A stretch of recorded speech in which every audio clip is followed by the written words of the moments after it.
Lieutenant Lahad and agent for the party. We called the gentleman who said he would have been here. I had called him initially while I was the chair. When he said he didn't know it was I who was called, I called him before I left to change my time. He said he would have been here. So what are you saying? If he doesn't turn up, we don't proceed? Is that what we're saying? Okay, so he is not here, but we have another DRO who, in accordance with the law, can continue the process. So can we please continue the process? Exactly. Who is here? That's all we're asking, sir. We're here. That we just everybody, there's just one simple request on the floor here. There's a need for a DRO. A DRO is here. In accordance with the law, you're asking for that DRO to restart the process. That's all. Simple. Thank you, sir. Right. It's not so simple for me. I am dealing with East Bank. I am making efforts to bring closure to the East Bank corridor as it relates to the process. So how for that, the use of this DRO prevents that? How the use of this DRO prevents you from making progress on these plans? Excuse me. It's quite confusing. How is it that It's a DRO of the district. The DRO is here. Work under the How is that preventing you? How is DRO, sir, in the greatest respect, preventing you from moving forward? When I was speaking to you, you told me you wanted to deal with this process when I brought up other issues. So why aren't we focusing on this issue? Because this is the important issue. We are more concerned about this issue and this process being completed. And a DRO, again I emphasize, a DRO of the district. That is established. The problem is we have the DRO here. Why are we starting? Why Mr. Lowenfield is not making any sense at all. Mr. Lowenfield has a rule of convenience, apparently. No. The gentleman said I really am not making any sense. I just think that we talk. I agree with you. I'm not worrying about any gentleman here. I agree. Mr. Lowenfield, I am not making any sense. Mr. Lowenfield, I am asking you, as the presidential candidate for the PDP, as everyone around here, as why the process cannot restart. We have a DRO here. The DRO is ready to proceed with the process. What is the hindrance from this DRO proceeding with the process of this time? You said earlier that you wanted this process to continue all night until it's completed. We have the DRO in position now. What is the holdback now? What is the holdback?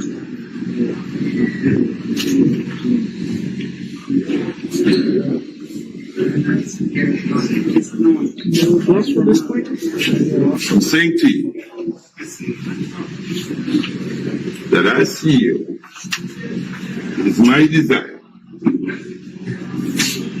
to utilize a DRO from 4 belonging to these banks. But where the law does not We have lots of desires. There are many places and things that I would like to do in life. We can desire anything, but the law provides what are the frame of our desire. You can't go out of the law to your personal desire. If you go out of the law to your personal desire, it's exercising bias. So with that point, that you need or let's use this arrow for East Coast. No, that is not the point. No. Mr. Lowenfield is saying he wants to continue with the East Bank. I have no objection to that. You have a DRO here, let's continue. If you want the DRO from the East Coast, we move from Georgetown to the East Bank. Without completing Georgetown. We didn't complete Georgetown. Without completion. That's the point. We have to complete District 4. We have to. We are committed to this process. We are committed to this process. It's 1 hour. As long as Supposed to do it. we are not leaving the building. It doesn't have to be specific. No. So, sir, the position here is that we have a DRO in place, that the law provides for it to continue this process. It's not based on desire. It's not based on You self-interest. have a DRO that you said.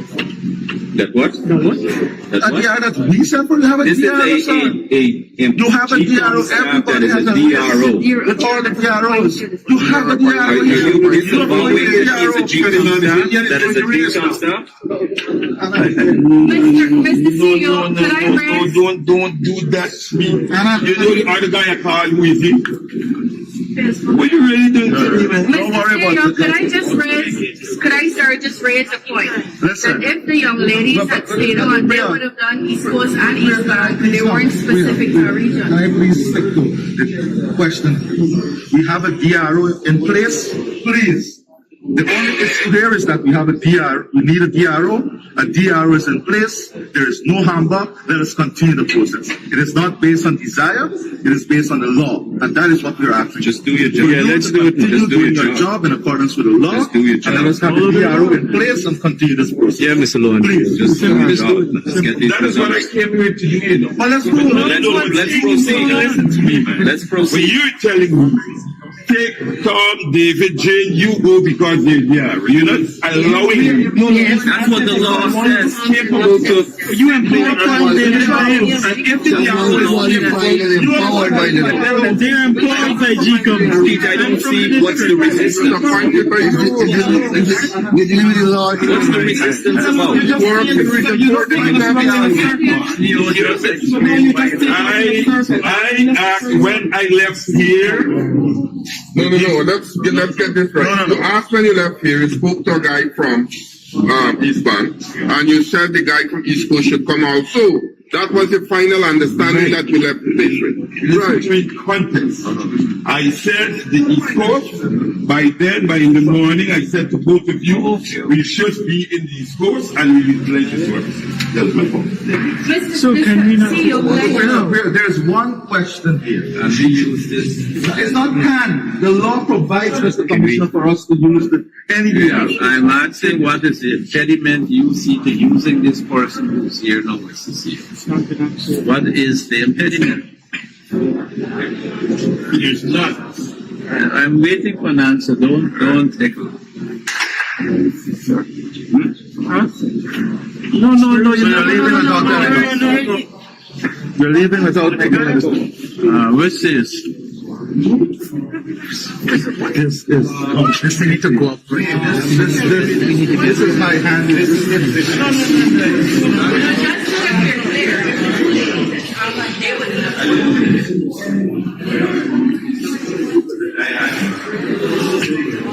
Democracy is a trend.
Yes. Ms. Cho, you have to accept that the quality of the sound is horrible up there. Yes. It's extremely difficult. Only snippets were clearly audible. For myself, I'm at a disadvantage. Yes, well, I don't think that that part of the video permits us to hear the conversation. The dialogue upon which we rely is to be found in the first part of the video. We can't do better than that with respect. All we can get is the visual. So we see that he walked off and he appeared to be speaking to two people. And I'm not. At that point and before, the audio was very poor. I couldn't hear clearly. Yes. Well, as I indicated, Is that the best equipment that they have? I am not responsible for the No. regretfully. I'm not saying that you are. They should tell you whether this is equipment that they retrieved from some World War II cabinet or whether it's new equipment. I will inquire, but rest assured, Commissioner. Because if we are going to have to look at other video pieces, Yes. and that will be the quality of the sound, it becomes a useless exercise. I Yes. was straining to hear what was happening. Yes, what I promised is that we will also be providing you, the commissioners, with transcripts of the proceedings. Okay, that would be helpful. Mr. Jai Singh, I have some questions just to finish off. Now, that video was on the night of the 4th of March 2020, correct? Correct. That's when you went to Ashman's building. Yes. And they were talking about, in the video, they were talking about a DRO in the foyer. You heard that? Yeah. And you told us when you went to Ashman's, you first sat in the foyer on the ground floor. Yes. Can you tell us whether you were the DRO being discussed? Yes, I was in the I was in the background. Okay. Was there any other DRO there at the time? No. When you told us earlier that Mr. Livan had taken the laptop you had been using and had gone to another room and then come back into the tabulation room with a laptop, can you tell us whether he gave any indication that this was not the laptop which he had taken from you? No, he didn't say.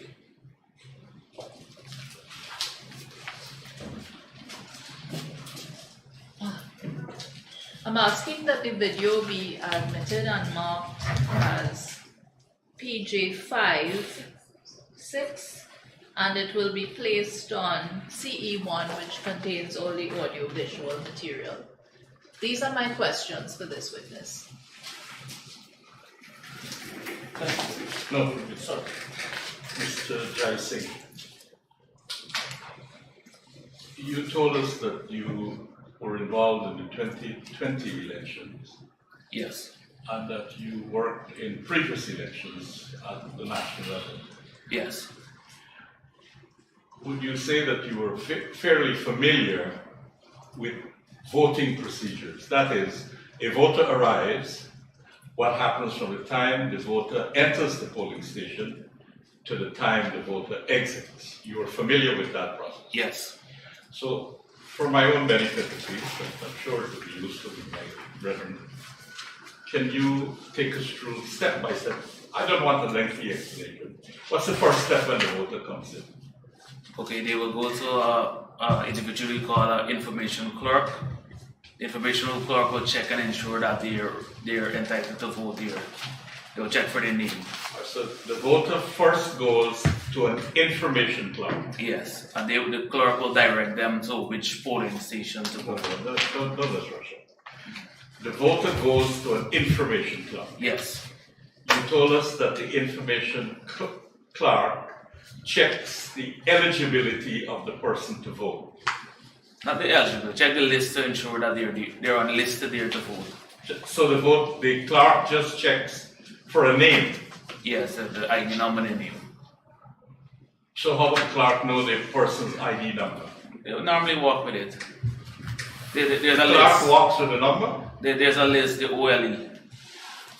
They will check a list and then direct them to which polling station to vote. Yes. When the voter goes to the identification clerk, the voter simply says, I am Paul Jysing. They produce the ID card. They have to produce an ID card. Yes. There's a process, and I'd like you to be as detailed as possible. Okay, details. Good. Noted. The voter goes to the voter identification clerk and says, I am Paul Jysing, and produces an identification card. Correct. What does the clerk do then? The clerk will check the list, ensure that the person is listed there, and direct them to which polling station to go to vote. Which polling station to go to vote? Yes, So from the clerk, the person goes to vote. the polling station. Are they in the polling station? No, they're not in the polling station. Where are they? They might be at the gate or close to the polling place. They're information clerk. Let's leave that part. I just said to you, the voter enters the polling station. Okay, we're skipping a part here. Okay. Yes, leave that. Okay, no When the problem. voter enters, what happens? They go to a poll clerk. They go to a poll clerk Yes. and do what? They produce their identification card. So if we go back to what you earlier said, this will be the second time the voter is producing an ID card. Yes. Good. They produce First to a voter identification clerk. When they get into the polling station, they produce the ID card now to a polling clerk. Yes. Yes. The poll Having clerk. produced the ID card, what next? The poll clerk will check for the particulars, announce it loudly for everyone there to hear. Like their name, their occupation, their address. Where does the polling clerk get this information from? The poll clerk will also have a copy of the official list of Well, can you tell us, please? electors, yes. Yes. So the polling clerk, having seen the identification details of the voter, then calls out details from the official list of electors. Right. Yes. Then And then the poll clerk will direct the voter either to the presiding officer, if there's a special case, if it's an ordinary voter, to the assistant presiding officer. who's an extraordinary voter? Those are voters that who vote by way of proxy. Those are special voters. Yes. Like if they're voting for someone else. So they'll be issued two ballot paper instead of one. So after the polling clerk, the voter is directed either to the presiding officer or The assistant presiding officer. an assistant presiding officer. Yes. What happens then? They will also request the identification card. You have to show the identification card. They will check it. That's the voter's ID card for the Yes. third time. Yes. Yes. Then they will check the voter's fingers for electoral ink. And they proceed to issue the ballot paper. What would the presence of electoral ink on the finger indicate? It can indicate that you voted already. So the fingers are checked. Once they are without any evidence of electoral ink, they are then given Ballot paper. ballot paper. A stamp ballot paper. Yes. They will write the serial number at the top, serial number at the bottom, fold it, and there's a 6-digit stamp. They will stamp at the top and stamp at the bottom and issue the ballot paper to the voter. And if they don't know how to vote, there's a specimen, you can show them how to vote. If they know to vote, you direct them to the voting compartment. So they go there and they vote. They vote. And then what? They go to the. I think I skipped a step. No. I think I skipped a step. Well, I don't know the process. You tell us.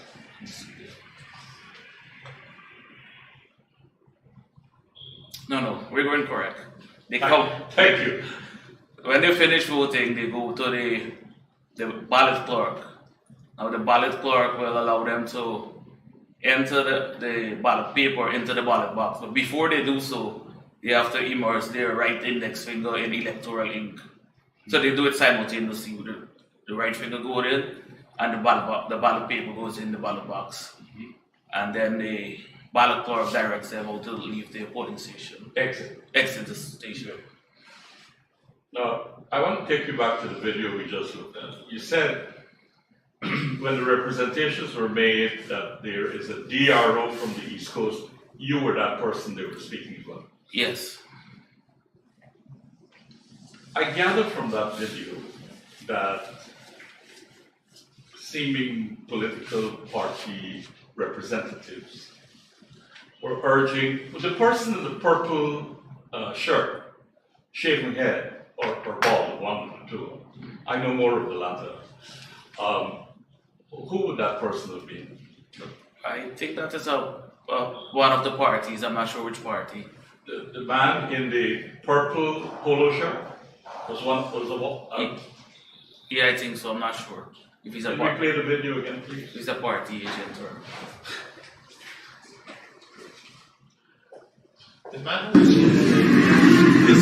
You wasted an entire day with people calling in sick.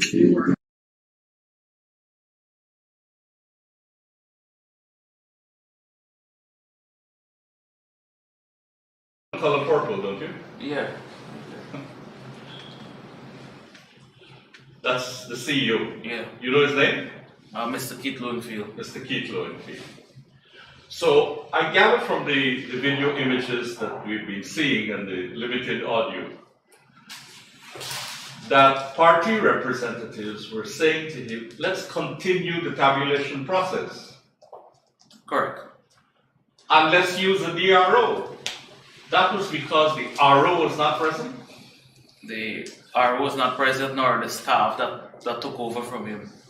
I think two female staff was performing the task early and they went away because they were tired. They went away, that's all you can say. Yeah. Yes. Because I came after the fact. So the party representatives were saying, let's continue the process, please, using a DRO who is present. Yes. Did it appear to you that Mr. Lowenfield was reluctant to do that? Yeah, yes, he was very reluctant. Did you hear a reason? No special reason.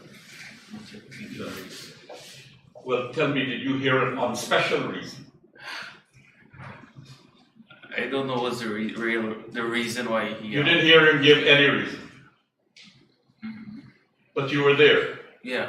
But I'm sure I heard him say, I want to complete the East Bank. Did you hear that? Yes, I heard. Was that a reason? So not. Yeah, that was the reason. You want to complete East Bank, yes. And did you hear someone say a DRO is a DRO for the district? Yes. That means East Bank, Le Penitence, Cummings Lodge. A DRO for District 4 can perform the functions wherever you want. Correct. Did he accede to that request? Eventually, we had a meeting and I was asked to continue the verification, yes. You were asked to continue the verification? Yes. And did you complete District 4? No. What happened?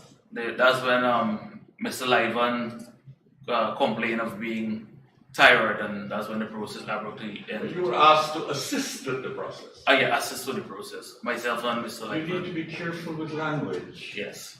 Yes. Okay, thank you. Okay. Thank you, sir. You've been very helpful. Thank you. Thank you, Mr.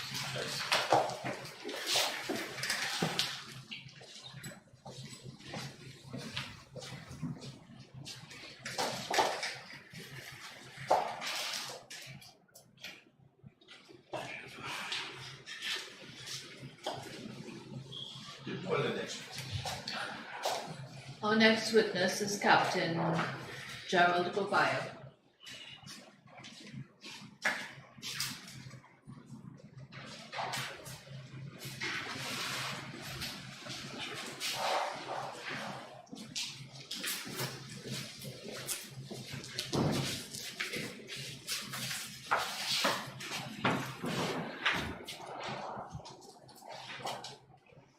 Might he be sworn in?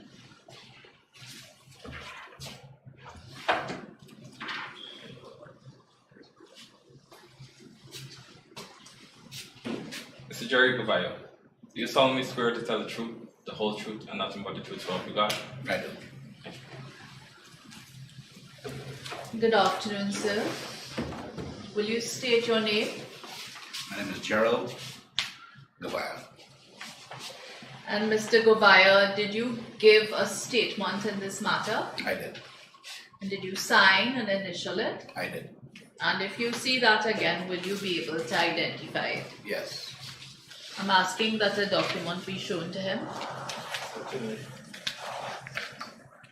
Yes. Is that the statement which you gave? Yes. Thank you. I'm asking this be admitted, that this be admitted as GG1. We have 3 copies for the commissioners. Thank you.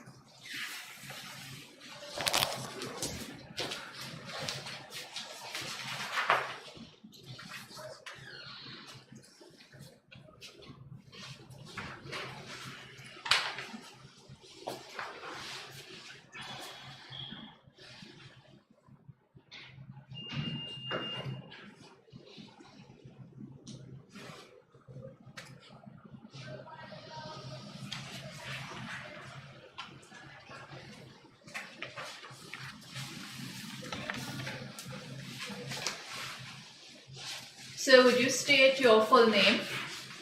My name is Gerald Richard Govaya. And what is your address? R8 Epping Avenue, Belle Park, Georgetown. And you are called Captain Govaya at times? Yes. What do you do? Now, Yes. I'm a pilot, Mhm. and I'm the owner of Roraima Airways. And before that, had you been a member of the Guyana Defense Force? Yes. And are you familiar with the Private Sector Commission? Yes. In 2020, were you the chairman of that commission? Yes. Do you recall March 2020 Yes. and the general and regional elections held there? Yes. Were you an accredited observer for those elections? Yes. On behalf of which body? The Private Sector Commission. I would like you to give us a little information about the organization which you refer to as the Private Sector Commission. The Private Sector Commission is the apex private sector organization of Guyana. In Guyana, we have chambers of commerce that is geographically based in Georgetown, in Berbice, in Upper Quarantine, in Central Quarantine, in the Rupununi, in Bartica, in the Essequibo, and the elected presidents of those chambers of commerce, as well as the leaders of the Tourism and Hospitality Association, the Manufacturing Association. They are all democratically elected, and they sit around a table, and that table, together with those leaders, are called the Private Sector Commission. Thank you. And among those leaders, they elect a chairperson who is who serves for 2 years maximum, and then they can serve again for another 3 years. So this is a voluntary organization? Yes. And what does the commission do? Private Sector Commission represents the interests of the private sector and private sector development directly with the government of Guyana and the international community and other stakeholders in Guyana. Now, prior to March 2020, had you ever been involved in electoral logistics and so on in Guyana. Yes. Are you familiar with the registration process? Very much so, yes. And had you been involved in the reforming of that process? Yes, I had a contribution in it, yes. Okay. Well, could you tell us what that reform was? Well, in 2006, and just after the 2006 elections, the PNC was protesting on the streets because it said no verification, no vote. So the Private Sector Commission asked to meet with them to find out what is it they meant. And they said that they needed biometrics in the registration process. We tried understanding what is it that they were talking about, and we were not sure. I was in Washington afterwards at a program I was doing at the National Defense University, and there was a gentleman who came to us to do a program on airport security using biometrics. I asked him about biometrics in elections, and he said they just finished a program in Jamaica, and maybe if we went to Jamaica, we'd find it. So I flew to Jamaica through the private sector of Jamaica, met with the Elections Commission in Jamaica, and they showed me what they were doing. I videotaped it and I brought it back to Guyana, and I gave a copy to the leader of the opposition, president at the time, and the chairman of GCOM, which was Dr. Surzbal at the time. Shortly after, I think GCOM sent a team to Jamaica, and then the government of Guyana, I believe, bought a very expensive software for $600,000 US that will be used in the transformation of biometrics and digitizing the manual fingerprint scanning into the database. And that was done and it was agreed on, done, and the first time we used it was in 2008. Great. Now, what does PNC stand for? People's National Congress. So, before that, was everything paper-based? Everything was manual, and there was a big concern that, and the private sector agreed with them, that there was a big concern that you could have had duplicates on the National Register of Registrants and the voters list because you were just depending on face recognition by just watching at a person and their biodata. And so we did agree with them that adding the fingerprints biometrics to the registration process and going through the regular scanning of the database to take out duplicates would make the database a lot more secure and credible. Yes. Now, I take it that the PSC continued to work with GCOM after you initiated this process? Yes, the Private Sector Commission constantly met with GCOM, with the chairman, with the CEO, because we were very concerned about the democratic rule, the rule of law, because it is exceptionally important for private sector development that we live in a society of the rule of law and democracy and respect for the Constitution. And so we constantly would meet with different stakeholders, the parties, GCOM, to discuss and ensure that things were happening in a way that we were comfortable with, and we were contributing to that discussion. Okay, so you said initially the process had been manual, and then there was this reform which led to digitization of material. So the fingerprints were digitized, correct? It was taken manually, scanned into the computer, and digitized into the computer. And a photograph was also digitized. That's correct. So is it that a folio was created? Yes, the folio was created. The national ID card was also upgraded and updated and improved in terms of the security features. So every ID card now had 3 pictures in it.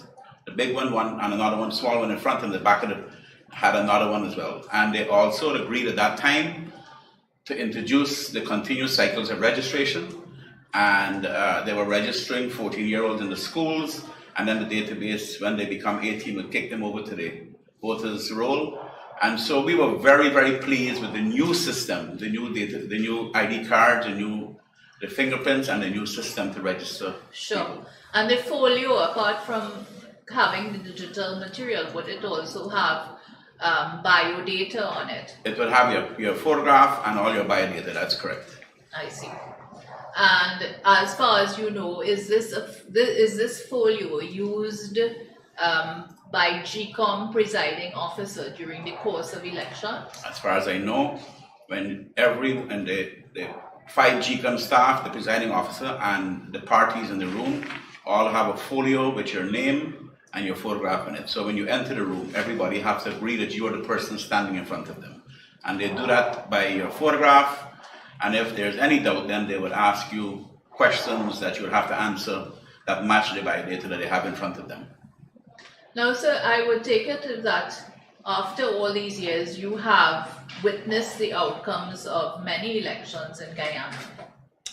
Yes. And do you take a view with respect to any of those?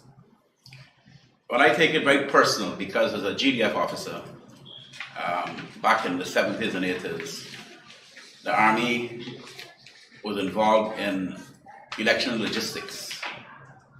Something that when I became senior enough, it bothered me that we were not doing the right thing.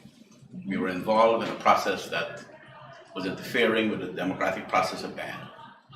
And so when I got into the private sector and started my company, came back to Guyana, I was determined to do whatever I could do to make sure and prevent ever again our uniformed personnel ever again getting involved in that electoral process, and to ensure that our democracy was strong and alive. And the first time we got involved was in 1992 when Jimmy Carter came to Guyana, and Desmond Hoyt agreed to the process that needed to be reformed.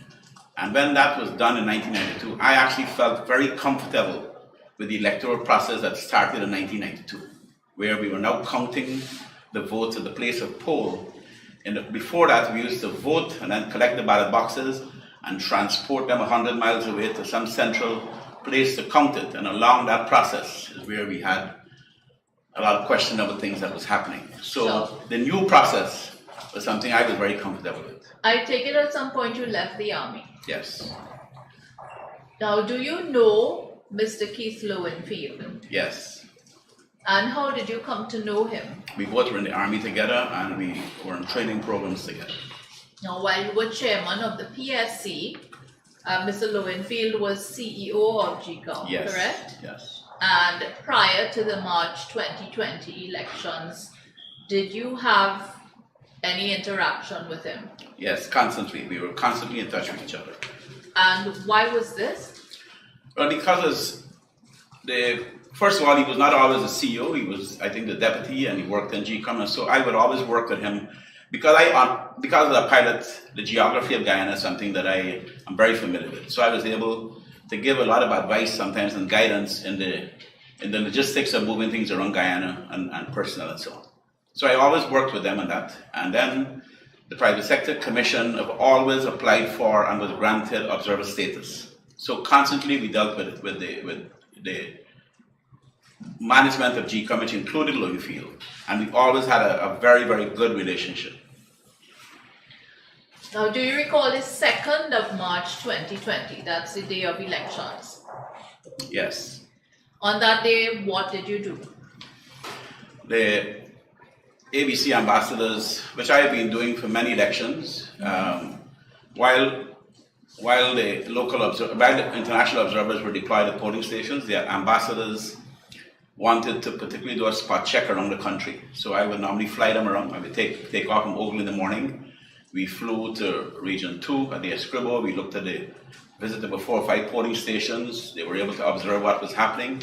Then we went to Bartica, Region 7, Region 10, Region 6. And what we found was an amazing demonstration of professionalism by the GCOM staff. Actually, I was very proud of Lowenfield, the work he was doing. When we got there, it was like a franchise. Everywhere you went, the efficiency, there was no problems. The lines were moving, and it was a very, very professional execution of his duties. And I was very pleased with it. I'm very pleased to have known him. Yes. Well, he's still alive. Oh, you said ABCE. What do you mean by ABCE? The Americans, the British, the Canadians, and the European Union. I see. So as far as you observed on election day, the voting process was working well. Absolutely. Do you recall the afternoon of the 3rd of March 2020? Yes. In fact, I wonder if I... Yes, I do. Yes, I do. Mm-hmm. Yes. And did you go to Ashman's building on that afternoon? Yes. In what capacity did you go there? I was the head of the Private Sector Commission Observer Team. Mm-hmm. And so I was basically moving around as I did during the day. And that, so I would go and, we had a lot of observers from the private sector at the Ashland building. So I would stop in to check with them to see how things were going as well. Sure. When you got there, what was happening? If my memory recalls me correctly, at the time I got there, I don't believe there was any activity. I could be wrong because I know the process was stopped on the day of the 3rd. And it never, the next day when Mr. Mingo went to the hospital, but it stopped sometime on the 3rd, and I do not remember exactly when I got there, if they were still, I believe they had stopped, but I do not absolutely recall. But I know they stopped on the 3rd and they never resumed their operations until later on the 4th. All right. So did you stay very long at Ashman's? About an hour or so. And did you return there on the 4th of March 2020? Yes. During that period of time, did you see the CEO? Yes.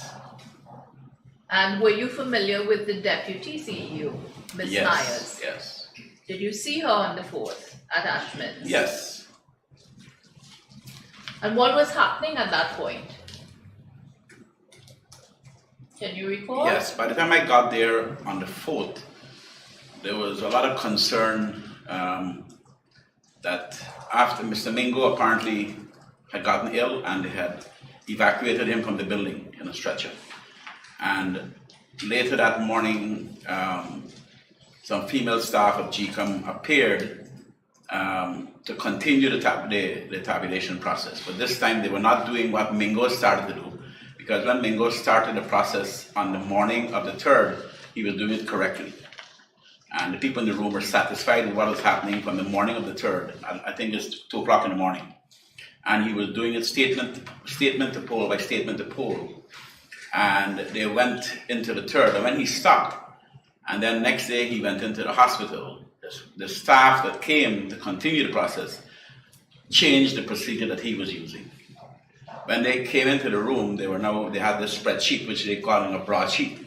Right. And they started to call, and people in the room were very, very upset because they were calling wrong numbers. Sure. So by the time you got there, it appeared that there had been some sort of problem which had arisen. That's correct. And during the course of that night, that's to say from the 4th into the 5th of March 2020, I don't want to go into too much detail, but can you recall that there were other disruptions? Well, I'd like to say to you that on the day of the 4th, the ABC ambassadors and a lot of the senior leaders of the international community descended on the Ashland building. So a lot of them were in the building and observing what was happening, and they were all appalled. And then it went on into the night when you had all the confusion went on there, and then on the 5th is when they attempted that. So they stopped it. They never completed it. And my observer in the room, Kit Nascimento, reported to me that they did not finish the tabulation. And then Mr. Mingo turned up and said he was ready to do a declaration. And when you said declaration, what he was declaring the results of Region 4, even though the process was not completed. Sure. Kit Nascimento was an accredited observer for PSE? That's correct, yes. Now, what did the PSE then do? We called a press conference at the Private Sector Commission building, and we commenced to keep the nation and the members of the Private Sector Commission informed of what we were seeing and our concerns of what was happening. Did you have any conversation with the CEO? No, because as an observer, it was very important to me to stay arm's length away from the GCOM administration at that time, and so I did that. I chose not to be in contact with him, and I didn't. Okay. And did you try to contact anybody else, or did PSC try to contact anybody else from GCOM's Yes, I actually, executive? when there were the confusion going on in the room at GCOM on the night of the 4th, I went to the chairperson of GCOM and asked her to come downstairs because all of the party agents and the observers were really, really upset to come downstairs and to try to talk to them. And she did. We went downstairs together. She stood in the room. She spoke to everybody and asked them to be tolerant and so on. But the people were not prepared to let it go. And then I also were in constant contact with the ABC ambassadors, who were determined not to leave the room as well, and they stayed throughout the process. When you say this, you went to the chairman. Yes. Of GCOM. Yes. Where was she? She was upstairs in the same building. In the Ashland building? Yes, and she was in a room there. And when the confusion was happening downstairs and it was building and the tension was getting higher and higher, and I thought that maybe if she came downstairs and talked to people, we could lower the tension because Lowenfield was not there. You went to a room where she was Yes. accommodated? Yes. There was a door leading to that room? Yes. Were you able to open the door? Yes, and there was no confusion there. I spoke to the police. Sorry. Confusion. I will make it clear to you what I'm asking. Yes. You were able to open the door yourself? The policeman opened the door for me. He was in or out of the door? Out of the door. Did you observe whether the door had any handles on it? Or you didn't? No, I didn't recall. You don't recall? No. Thank you. So there was a policeman standing outside the door of the chairman's office? Yes. And when you entered the room, was there anyone in there with her? There were a lot of policemen, I think one or two other policemen sitting and standing around in the room. But I had no problem accessing the chairman at the time. I see. Was anyone from GCOM in the room with her? No. Now, at the end of it, did the PSC do a report? Yes. And I'm going to show you a document and you'll indicate to me whether that is the report.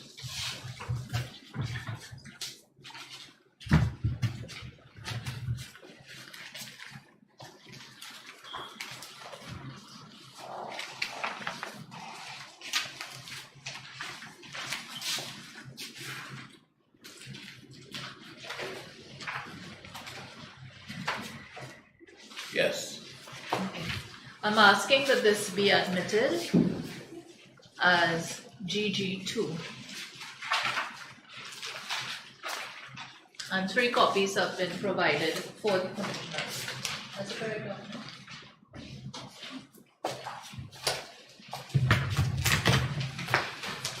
Now, sir, we have a bundle of documents to go through here, so please be patient with me as sorry, of course. Mr. Cordero, this one that we just received, I notice it doesn't have a signature or anything, but this was your organization's official report. Was it issued to any party or any group or any organization? Well, when it was finished, a copy was given to GCOM, and I think shared with the international community as well.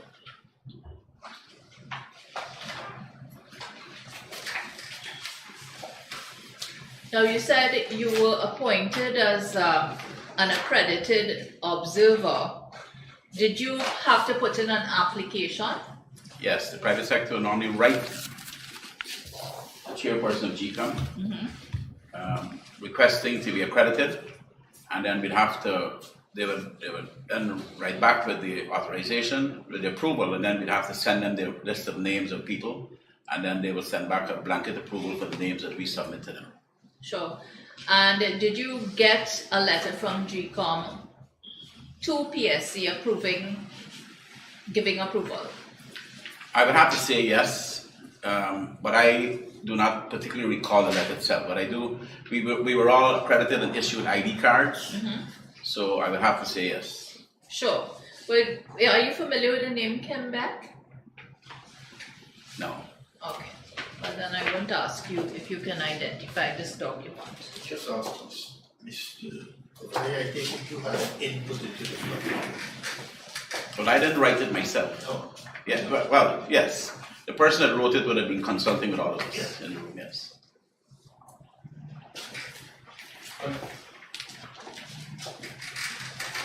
On the evening of the 4th of March, 2020, when you returned to the Ashman's building, at some point you said you remember that female GCOM officers were calling out numbers, presumably of votes garnered by the respective competing political parties, and that party agents were complaining and protesting that the numbers being called did not correspond to the numbers on their statements of poll. That's correct. Yes.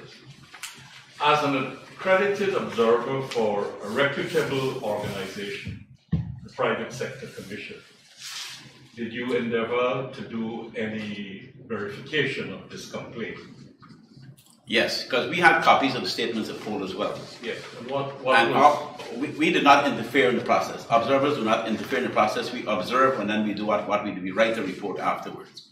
And so what we endeavored to do was to observe what was happening. There was all the other observers in the room as well. And the political parties are the ones that was protesting and getting involved in the process. The observers, we just observe. We don't get involved. So that was not my question. Okay. Hearing this complaint and the protest by the political parties, yes, your numbers are not corresponding with my statements of poll. Correct. You're an accredited observer yes, of a reputable organization. Yes. You have statements of poll. Yes. Did you do any verification yourself? Yes. You don't have to get involved. Yes, yes, Did we you did. establish then, putting it another way, that the complaints and the protests by the political parties was sound, valid, legitimate? Yes. You did? Yes. Thank you. Could I just say it was I did not myself.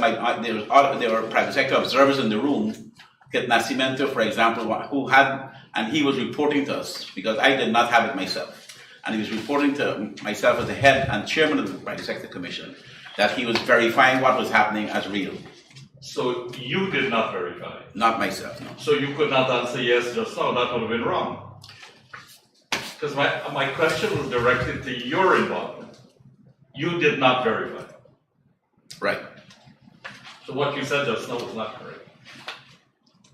Okay, yes. That's not a big issue. No, that's fine. If you were informed, I can accept it. Yes. Well, sir, you were not only informed by Mr. Nascimento, but you relied on his observations. That's right. And that is because he was one of the accredited observers for the organization which you chaired. That's right. Okay, so I have some documents which I'm going to ask you about. You said that you all issued a press release, and this was on the 5th of March 2020. So I'm going to ask you whether you can identify whether this was a press release that you issued.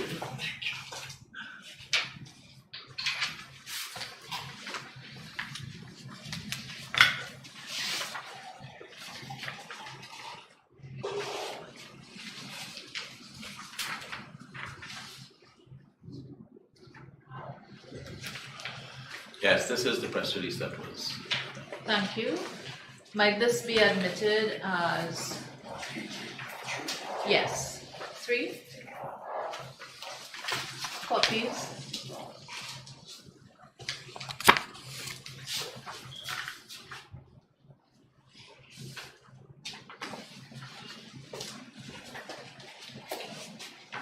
Right, it's also there on the screen.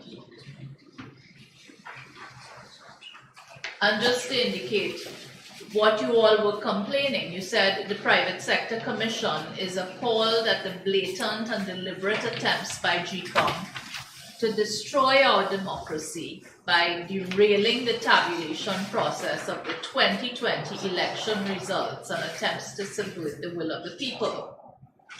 And this press release was made after you had had input from all of the observers for your organization. That's right.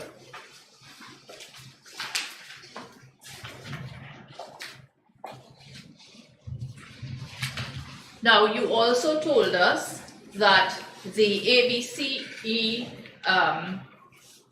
ambassadors had issued a statement on the 5th of March 2020.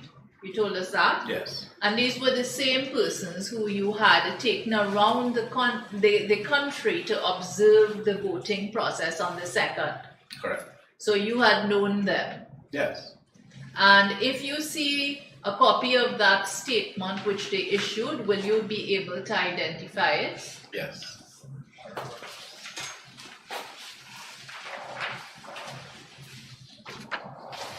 A document is now placed in your hand. Have a look at it.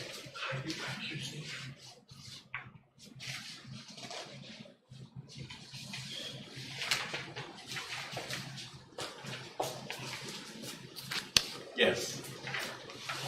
Thank you. I'm asking that this be admitted as GG5.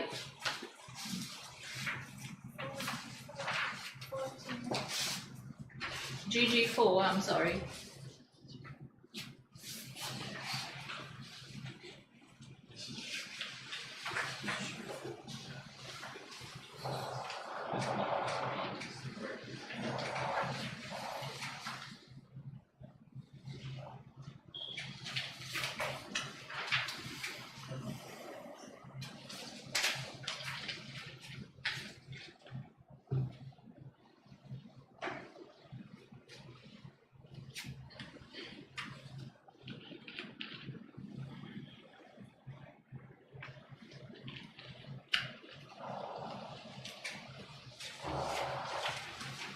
And just to be clear, this joint statement was issued on behalf of the British High Commissioner, the Canadian High Commissioner, the Ambassador of the European Union, and the Ambassador of the United States of America, correct? Yes.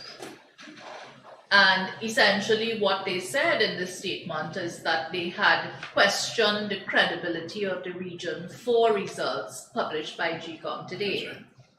Now, is it correct to say that this statement was issued after Mr. Mingo had purported to declare the results for District 4? I would have, based on that, I would have to say yes. Thank you.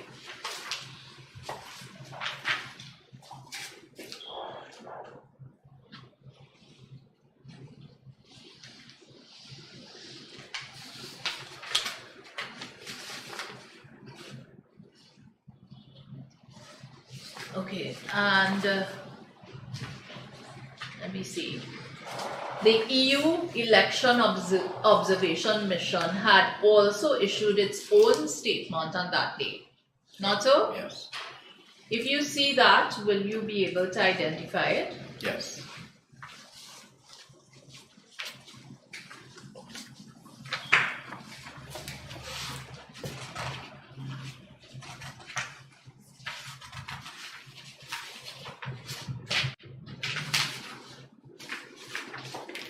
Yes.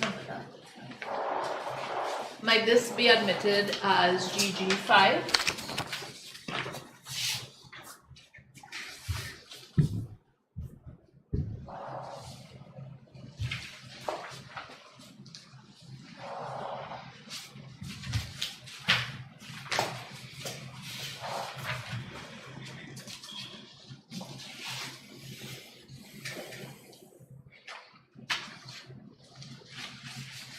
Now, among other things, this statement from the EU basically made the observation that the returning officer for Region 4 had declared results before the legally required tabulation process had been completed. Not so?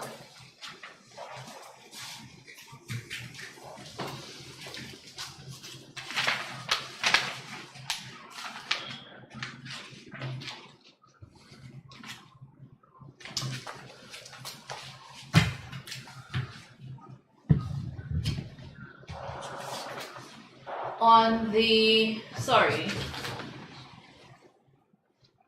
the 12th of March 2020, the EU had written to Mr. Mingo.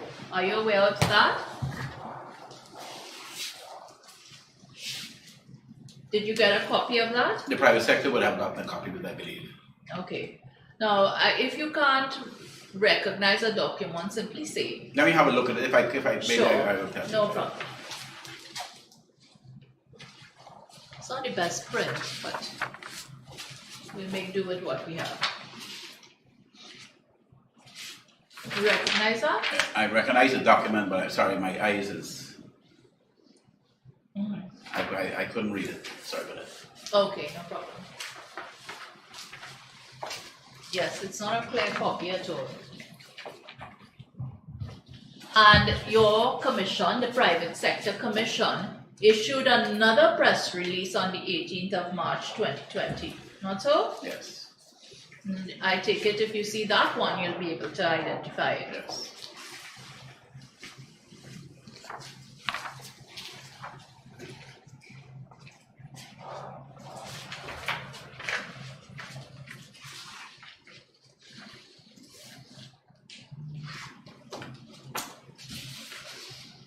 Yes.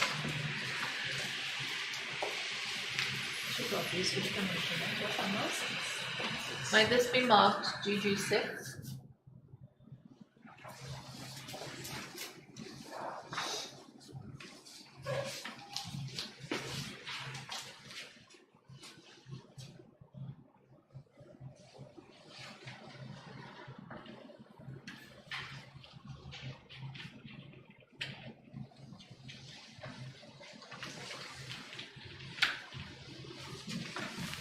And so this one, and it's up on the screen, but the entire document is not there. This one was issued because your commission had been concerned about the role played by the Guyana police force in the elections, Yes. correct?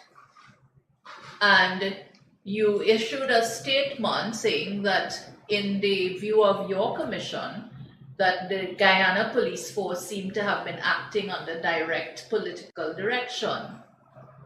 You issued such a statement.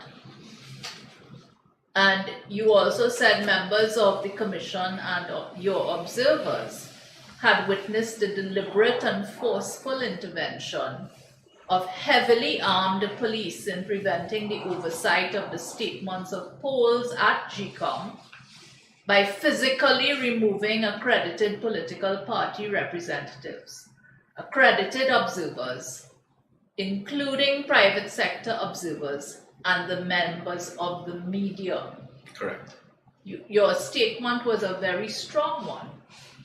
Yes. And I take it when you issued this statement, you were not issuing this statement in a personal capacity? No. And you also indicated that the commission had made numerous attempts to telephone the commissioner of police about the matters identified without success. Correct.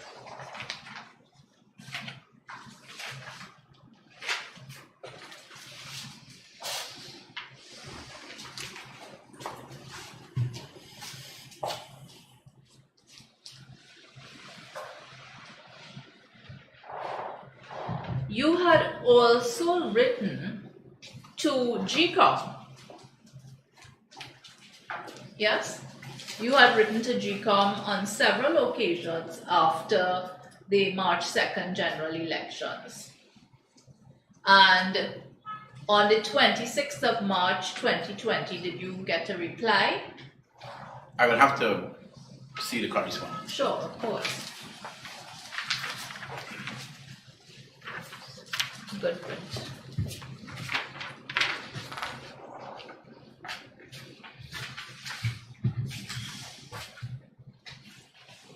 Yes. Is that the reply you got from GCOM to your 3 letters? Correct. I'm asking that this be admitted as GG7. 3 copies, you can.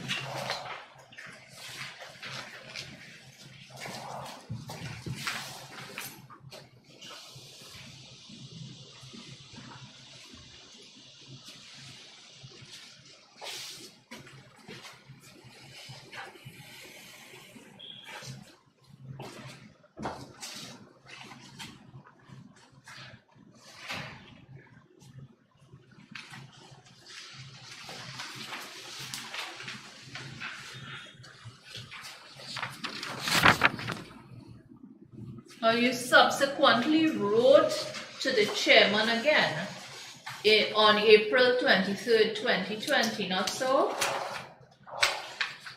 I'd have to see the document. Sure, of course. I'm going to ask you to have a look at this document.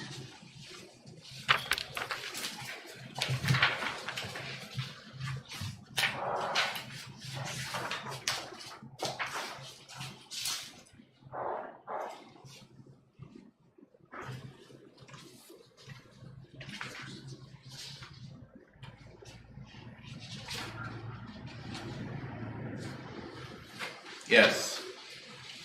I'm asking that this be admitted as GG8, 3 copies.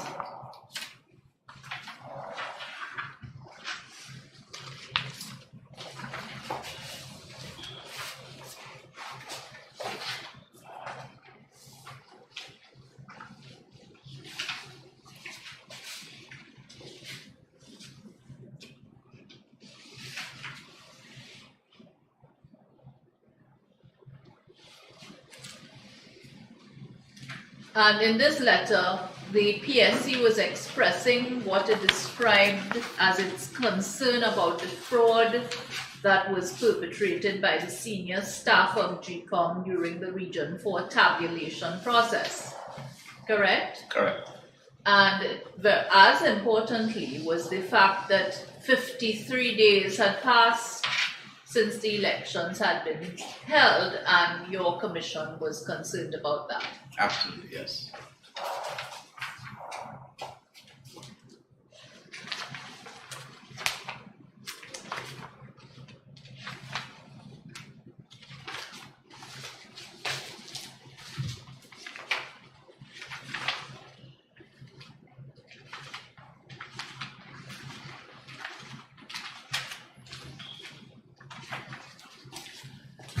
Now, your commission also wrote to the Secretary General of the Commonwealth Secretariat about what was happening post-election, or what had happened. Yes. And if you see that letter, will you be able to identify it? Yes. And in that letter, I have to say, did you set out your concerns? Can I have a look at the letter, please? Yes. Of course. Yes.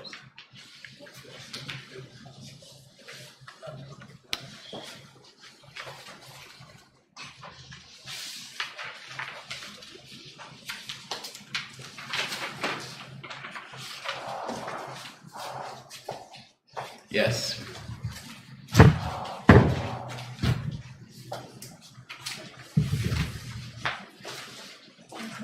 Thank you. GG9, please. Thank you.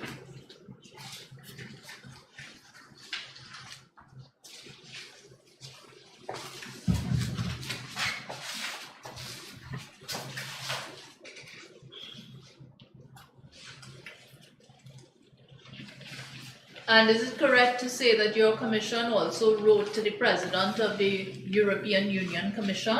Yes. If you see your letter again, will you be able to identify it? Yes.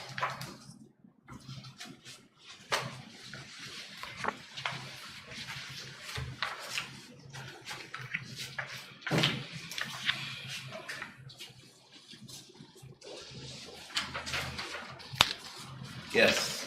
Might this be marked GG10, please?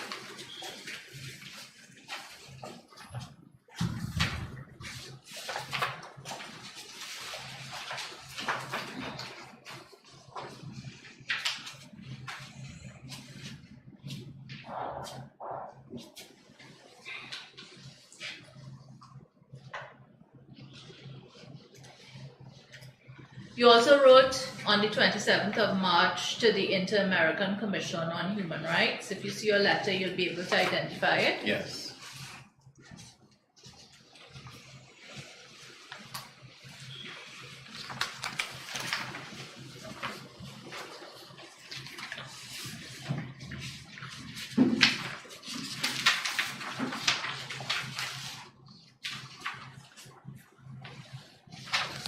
Yes.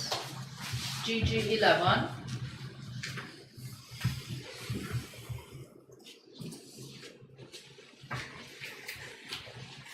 And if I may just be given a minute to separate some of these documents, please.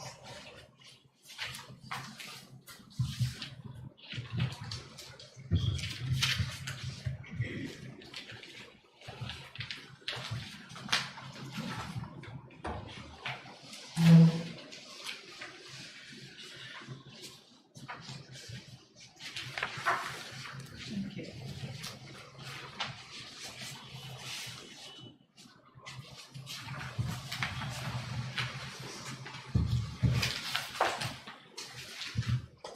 And you wrote to the General Secretary of the OAS. Can you recall whether the OAS had observers here at the time of the March 2nd Guyana elections? Yes. If you see the letter you wrote, will you be able to identify it? Yes.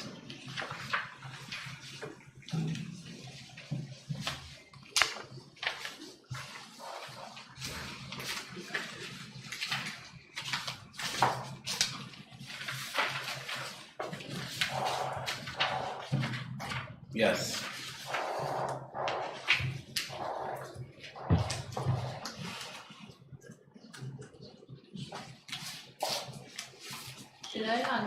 Did I hand you that letter? This one? Yeah, 27th of March. Yes. To the OAS. And 3 copies so you can have. What number would that be? GG12, please. Now, I just want to clarify one thing. This is now, you have also provided a list of the accredited local observers for PSC. Yes. If you see that list, will you be able to identify it? Yes.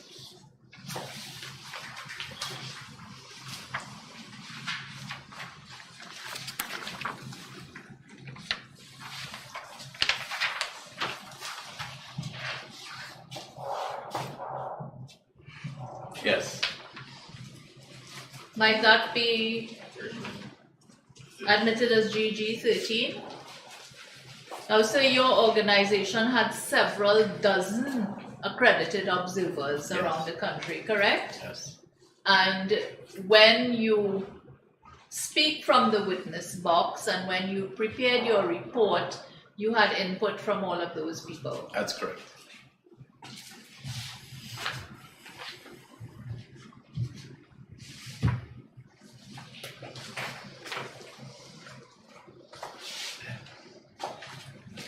On March the 25th, you, when I say you, I mean the PSC,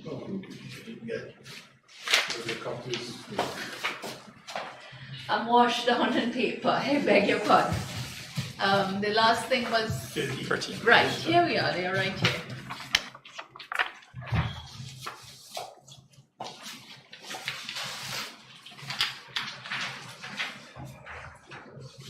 Can I just ask, this Sure. list of accredited local observers are just for your organization? Yes.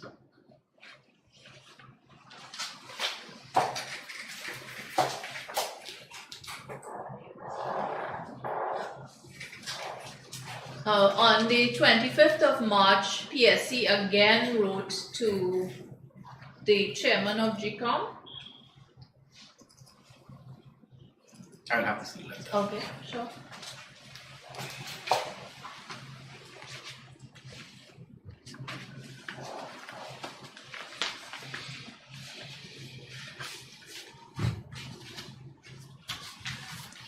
Yes, I think you submitted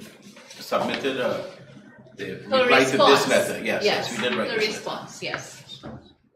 Might this be admitted as GG 14, copies for the commissioners?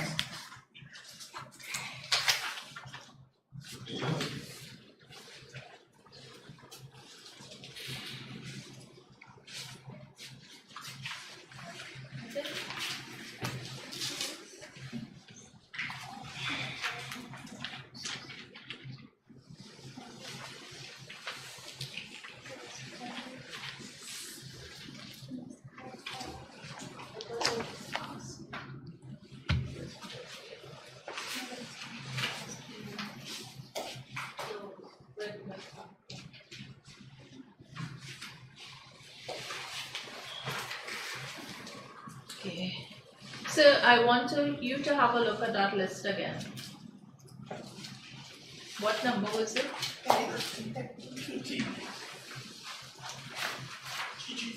Yes, GG 13.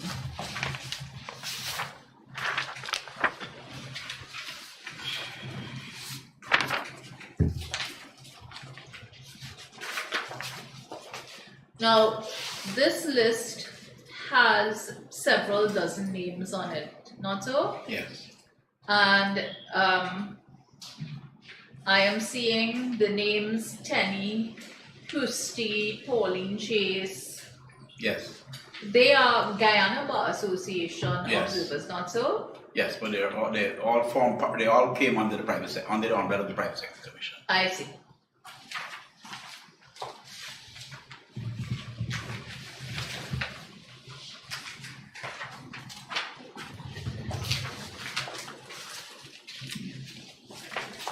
Commissioners, it is close to 3 o'clock and we have some video material to be shown. We can continue forward. Okay, sure. Great. Are you going to go to the video now? Yes. So I just want to, there have been a number of letters written to international organizations. Yes. In which there were serious representations being made. Yes. And they were all signed by you. Yes. On the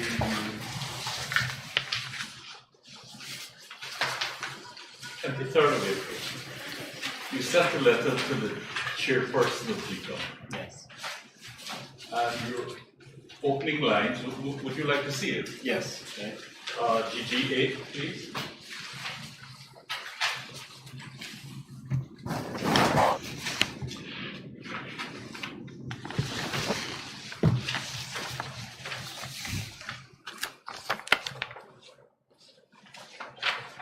We write to express our deepest concern about the fraud that was perpetrated by the senior staff of GCOM during the Region 4 tabulation process, which has resulted in a protracted legal process leading to the delay of the official election results. Yes. I want to ask you, Mr. Gawai, was there ever a letter of response from GCOM, from the chair of GCOM, denying this fraud that you referred to in the opening sentence? I think we do have a reply to this letter in the. I don't remember exactly what she said, but there was a reply to this letter. Well, let's see if we can find that. Yes, Chairman, I was just going to suggest, that perhaps I could look at the letter and have it shown to him.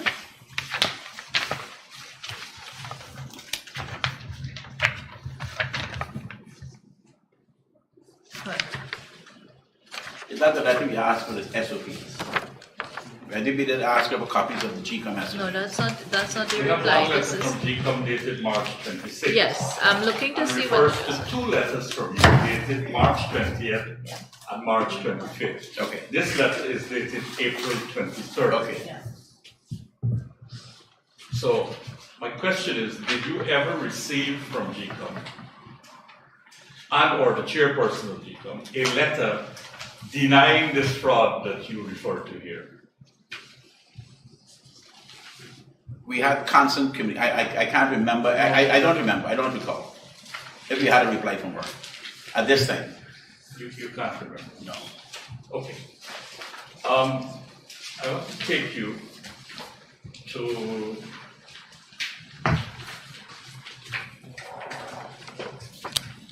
if there was a response, would that be part of the records of the private sector? Yes, yes. Can you help us? All of these documents came from the records of the Private Sector Commission, so I imagine it would have been in this one. Yes. Well, I don't know if. And if it isn't, I will check and get it back to you. Everything.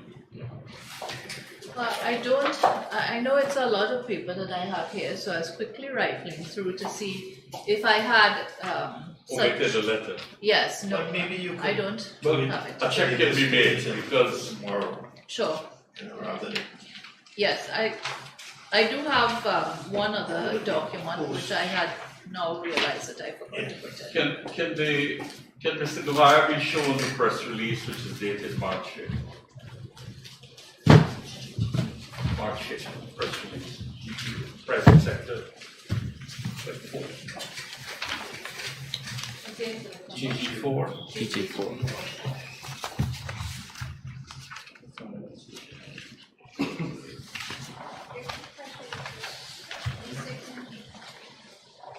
Private sector press release? Yes, sir. This is not a private. Dated March 5th.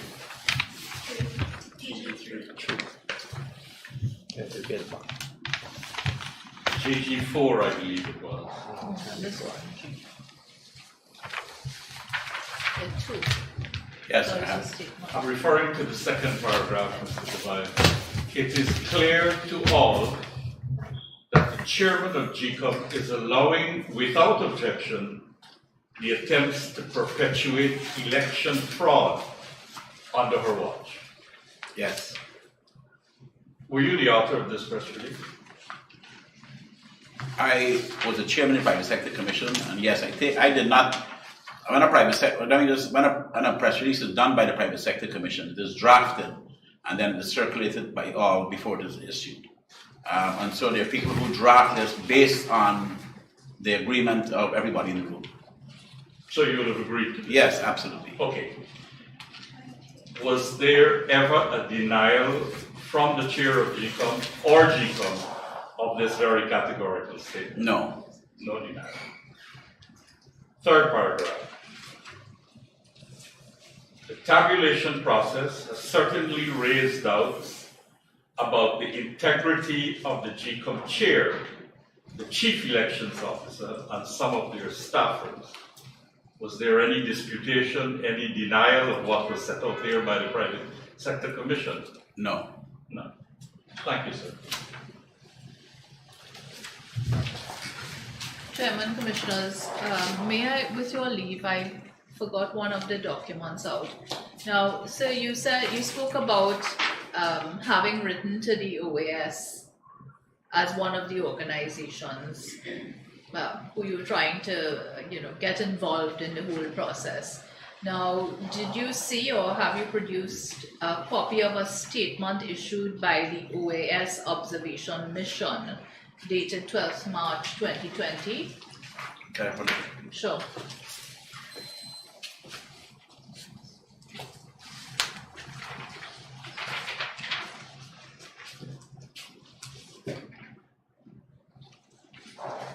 Yes. Yes, is that a document you produced to council? Yes.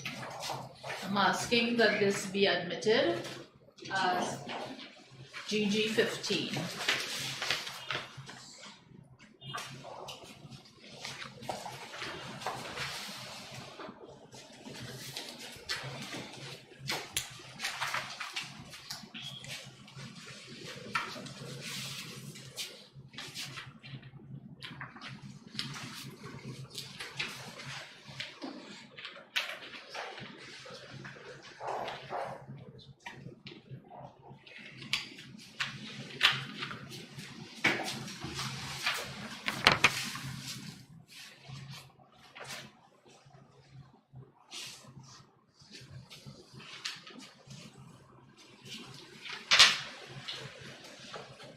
Might we go to the videos?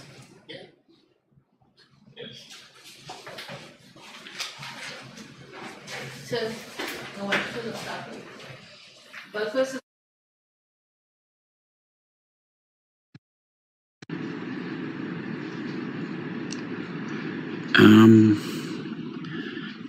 This is crazy. I just left the GCOM Tabulation Center in Region 4, and the count had started back. And by the time I got here, only to hear that the GCOM officers have stopped the count and walked out to the room again. And so this is real an attack on the democratic process. That they would walk out to the room, and that room is filled with international observers, with local observers, with 5-party agents. Why would they do that? I mean, it's just crazy that the GCOM staff would. We just started back. They stopped at 9 o'clock, and we just started back not even half an hour ago, and then they probably worked for 15 minutes, and then walked out to the room again. Brothers and sisters, I don't know what to tell y'all. This is, and you know, it's really damaging. It's really damaging an electoral system that was so well run, with such credibility. And for them to use all nine, we have 10 regions. 9 of the regions are declared already. The only region left outstanding now is Region 4. And this is becoming a complete masquerade. And so I hope that the international community looks at this and deal with this very, very strongly. I mean, I don't believe that anybody's going to leave that room tonight. Nobody's going to leave GCOM. They're going to be right in that room until the GCOM senior people come out there. But it's a real challenge. We were there all day today. We were there today when,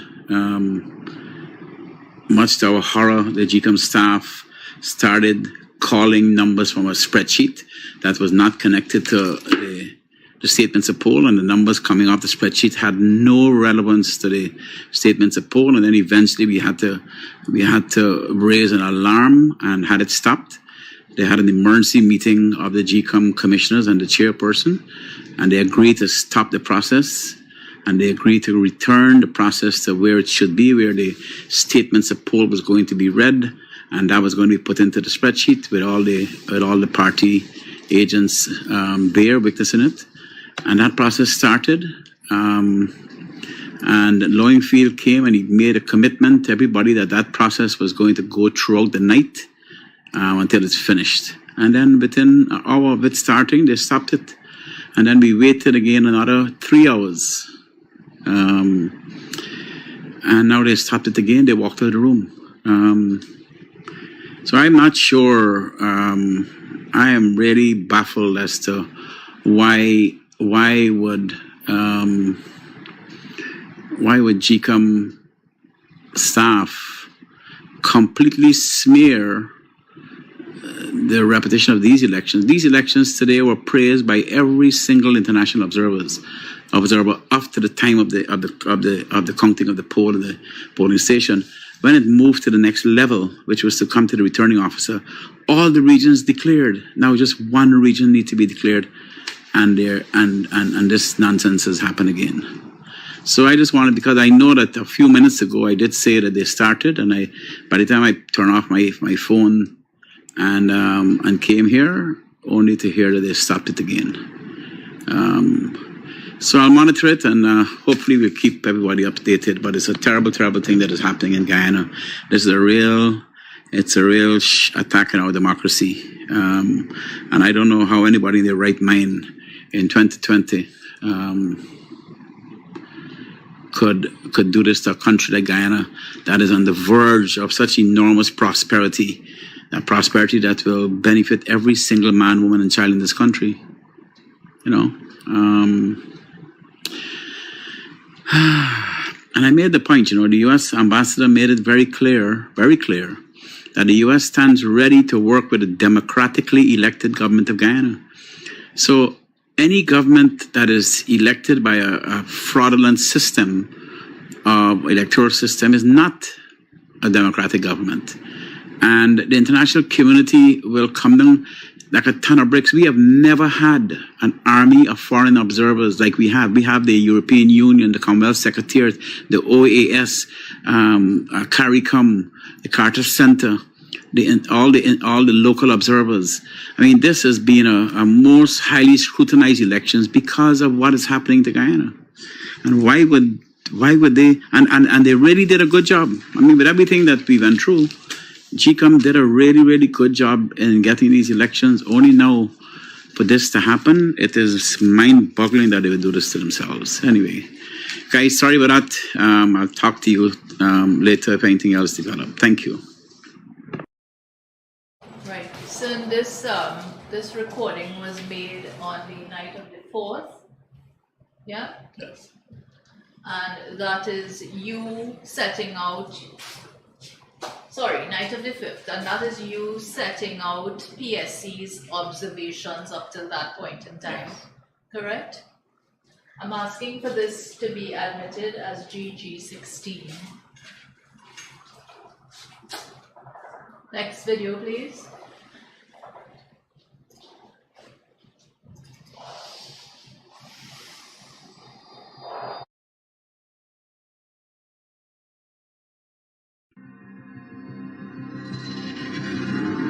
I have never seen a more transparent effort.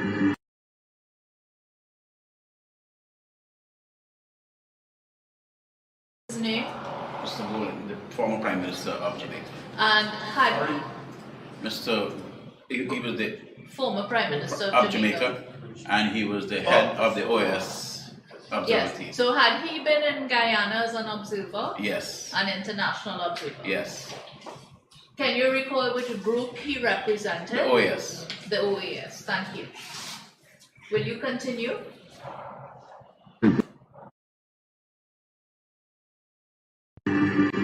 Alter the results of an election.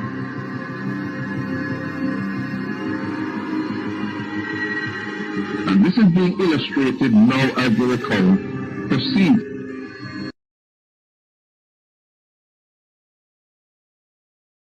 Make any sense out of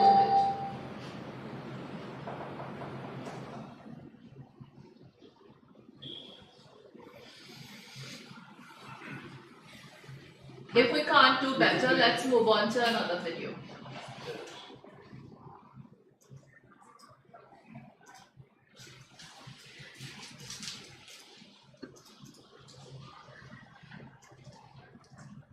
One of those voting stations. Recognize that person on screen? Yes. And is that the EU ambassador to Guyana? Correct. Was he here as a part of their observer mission for the March 2020 elections? He is the resident ambassador, but he was a designated observer for elections. Thank you. Sorry? His name? Fernando. Yes. From the different parties, you could see the presiding officers, you could see the members of the voting committee tables, and they were all extremely conscientious. One person came to vote, he or she has to identify himself, but then also he had to be seen on the list, and there were pictures, which in my country we never had pictures, so I was quite positively impressed, and everybody could see everything. And at the end of the vote, he had to dip his finger on ink, which in my country we never did. So, I mean, it was safeguard after safeguard after safeguard. It was impossible to cheat.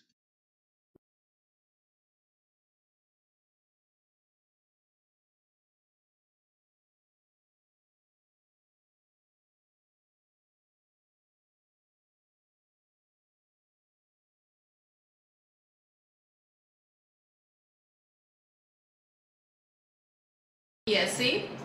The last, yes. Yes. Can we move on?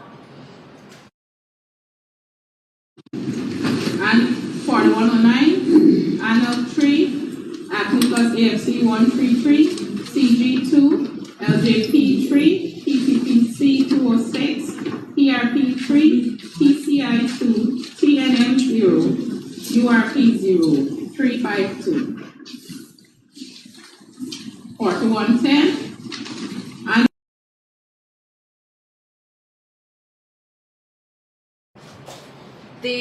that is the statement of poll number 4109, correct? Yes.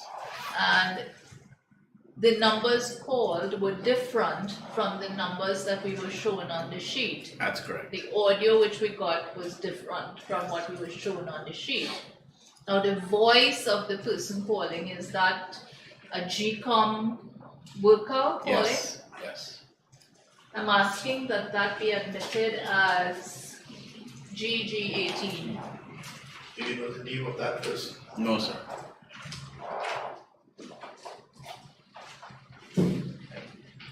Can we move on to the next video? U plus AFC. Evidence. One after that.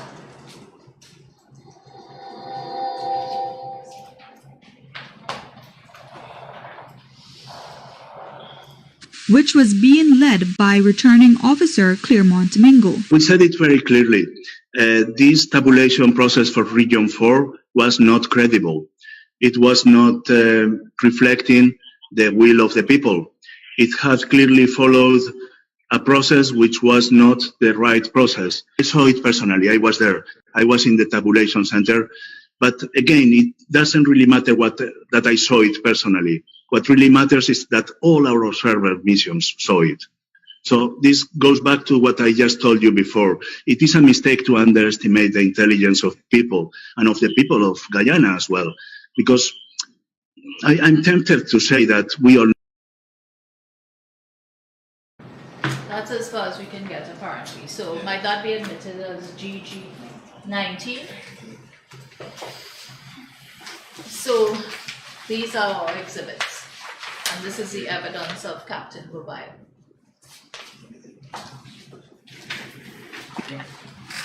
Thank you very much, Captain. No.